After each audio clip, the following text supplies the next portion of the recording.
You went on Bill Maher's show on Friday night, and you were there with leftist Molly Jong-Fast, and she was very upset about the meeting with Putin on Friday.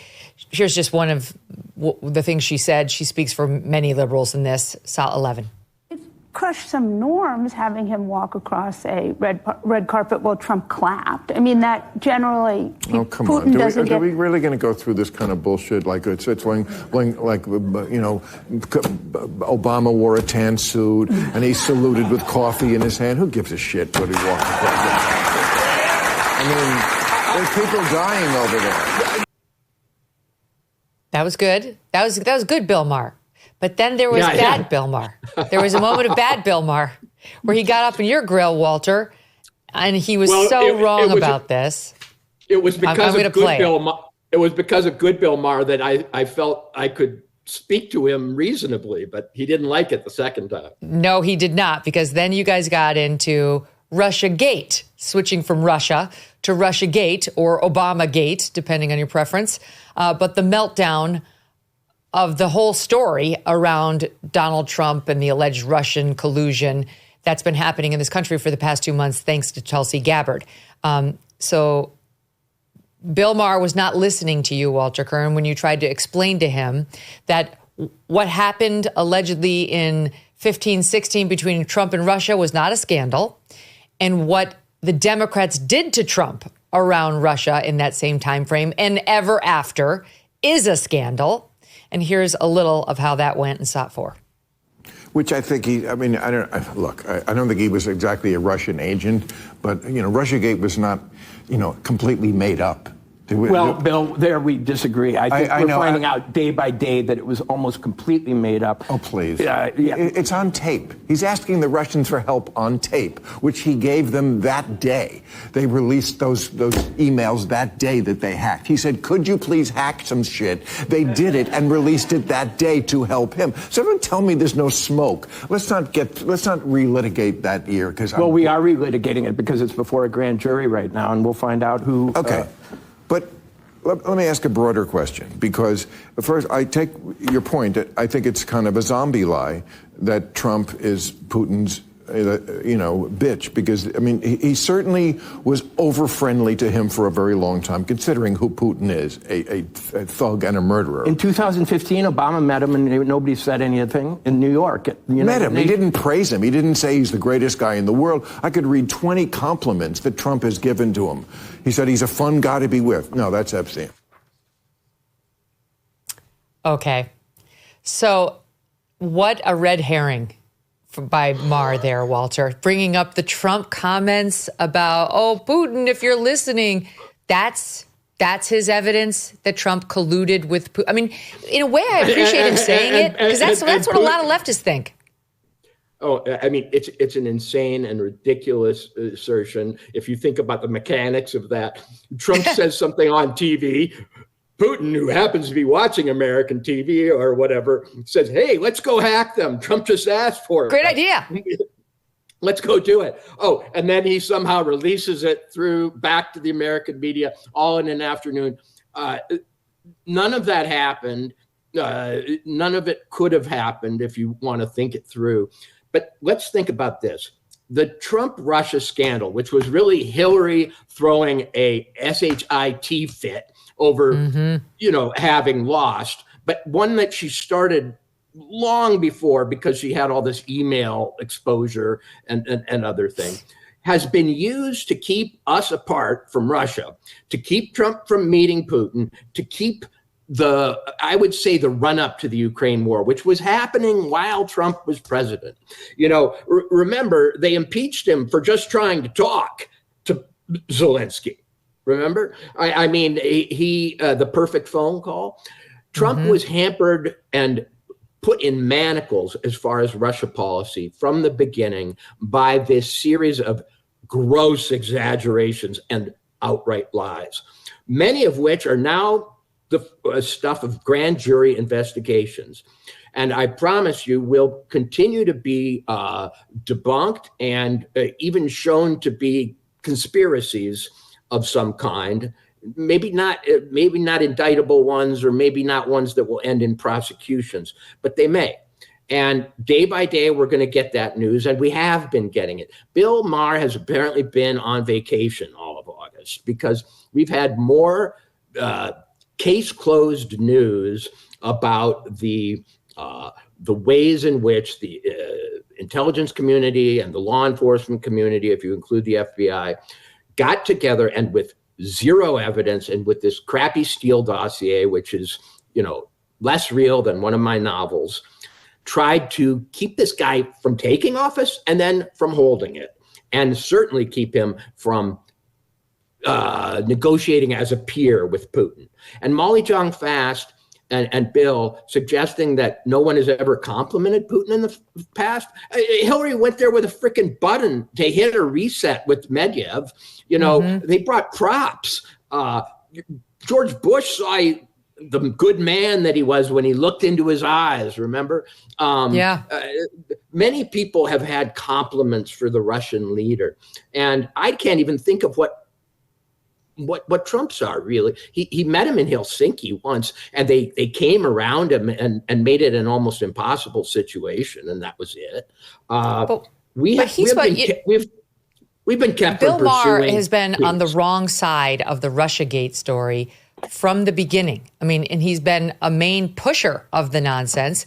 Your cohort on your podcast, Matt Taibbi, wrote a long piece about it after that exchange with Maher, pointing out that when the whole, when Russiagate fell apart, and it was obvious that Mueller did not have the goods on Trump, Bill Maher had Eric Swalwell on and said to him, well, I don't need the Mueller report to know that he, meaning Trump, is a traitor. I have a TV. And as Taibbi put it, this has been his story ever since, and he too is sticking with it. I mean, that's like Bill, with all due respect to Bill, has been hashtag part of the problem on Russiagate, and therefore, not shockingly, I guess, cannot see its complete dismantling, and really like all the motivations and the crafting of all the lies that are coming out day by day, like the revelations about the crafting. He cannot see it with objective eyes, and maybe isn't even trying. I don't know. But like the sneering, oh, come on to you. It's on tape, as though this has all been settled years ago. We saw and heard it with our own eyes and ears. A lot of what these media people do, especially at the level of cable news and cable TV and network TV, is they give the audience permission to close its mind. You don't need to learn anything more about this. You already know. Stick with what we said 5 years ago, and we'll tell you if there's any revision. They do it with COVID. They do it with every issue. It always takes time to excavate the truth about issues, especially ones that have been presented as having only one side by the mainstream media. Then it takes years, between the establishment resistance and the media's resistance to get at the truth. Then as you get at it, they come out and say, it's old news. You already formed an opinion. Don't change it. If you want to change it, we'll let you know when. Until then, move on. And that's we might change it when we get a new president in there who does exactly the same stuff, and then we'll see it entirely differently. We promise, as long as it's Democrat in there. But you just listen. Trump tweeted out today, or Truth Socialed out today, something to the effect of, "I could have Putin give us St. Petersburg and Moscow, and this press would still be like, it's a fail." Somehow, whatever. We don't want the hassle of having all those beautiful river canals in St. Petersburg. We don't want riverfront property where we can sip our wine. It's a fail. He should have gotten a better city out of Russia. And you listen to the coverage of that Trump-Putin moment on Friday, and it's just, he's so right. It's glaring. This soundbite, I have a bunch of sound bites of people just ripping him. But here's one of, just take a listen. You'll hear why I'm playing it. SOT 18.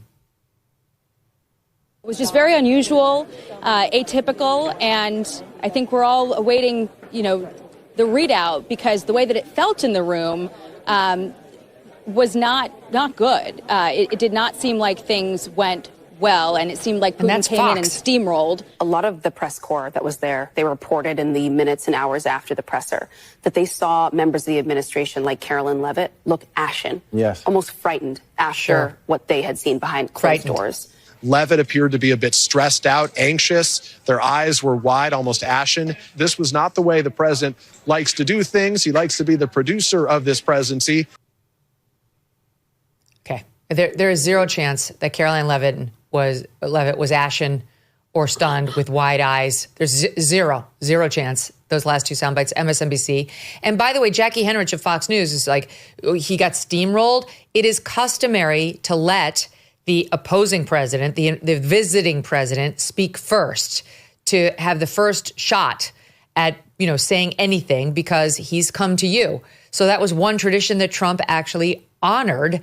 And the media, rather than saying Trump honored tradition here, he got steamrolled. She was ashen. She had big eyes. What bullshit. This is so crazy, Walter. No, it is. It's like hearing a medium or some sort of spiritual reading of the thing. The feeling was bad. The spirits were angry. The Ouija board said, "Niet." Yeah. Don't they have news to report? Why are they so uniformly ill-wishing for this? Yeah. I mean, yes. let's get real. There must be some massive interest group that is ongoing, that predates Trump, and that has a lot at stake here in us failing to reach a peace accord under Trump. It's not just hostility to Trump. In fact, it's a combo, right? Military-industrial complex and its control over, many pockets of our society. But the media, I think, comes by it in a way, honestly. They just hate Trump, and everything he does will be viewed through the negative prism. It's not that they have an active interest in seeing the military-industrial complex go on. It's like, I'm rooting against him. And in general, I'm rooting for war. I mean, in general, they know that they're supposed to root for war. I mean, they always have, right? I mean, there isn't a war that they haven't been all for until Walter Cronkite famously soured on the Vietnam War late in the game. And, that's held out as some moment of towering conscience in our history. But the truth is, also, two of them came up with the word ashen at the same time. I know the vocabularies of these reporters. They're not that great. That was not a coincidence. What happens is these people are together more than they're apart, okay? They're in a gaggle. I remember the first time I went to a Republican convention, and I asked a reporter, I said, "Where are you seated? Where are you going to watch it?" And they said, "Oh, we're not actually going to the stadium. We're going to go in the viewing room where we all sit together and crack jokes about it and, get together our lines about what we're going to write." And that's what happened there. You had all these reporters kept together. They traded, impressions and adjectives. Yeah, she looked ashen. Yeah, and ashen. It's groupthink divided up as though they all have they have separate heads but one body. And sometimes you wonder, is Trump really is it really Trump they hate? Or is it perhaps that Trump, even at the very beginning of his term, promised to throw a wrench into what might be coming, which was a long prepared for conflict with Russia? So what do we think the effect of the sparring between President Donald Trump and the Fed is going to be? Can the Fed take the right action at the right time? Do we trust in that? Or are we going to be looking at a potential economic slowdown as they slow roll any of their moves as they worry about his tariffs? And what exactly does all of this mean for your savings? You might want to consider diversifying right about now with gold through Birch Gold Group. For decades, gold has been viewed as a safe haven in times of economic stagnation, global uncertainty, and high inflation. And Birch Gold makes it incredibly easy for you to diversify some of your savings into gold. If you have an IRA or old 401k, you can convert that into a tax-sheltered IRA in physical gold, or just buy some gold to keep it in your safe. First, get educated. Birch Gold will send you a free info kit on gold. Just text MK to the number 989898. Again, text MK to 989898, and you'll start the process of just getting the 411 on what it means to own gold. Consider diversifying a portion of your savings into gold. So if the Fed cannot stay ahead of the curve for the country, at least you can stay ahead of the curve for yourself. Thanks so much for watching. If you like what you just saw, hit the subscribe button for more clips and full episodes.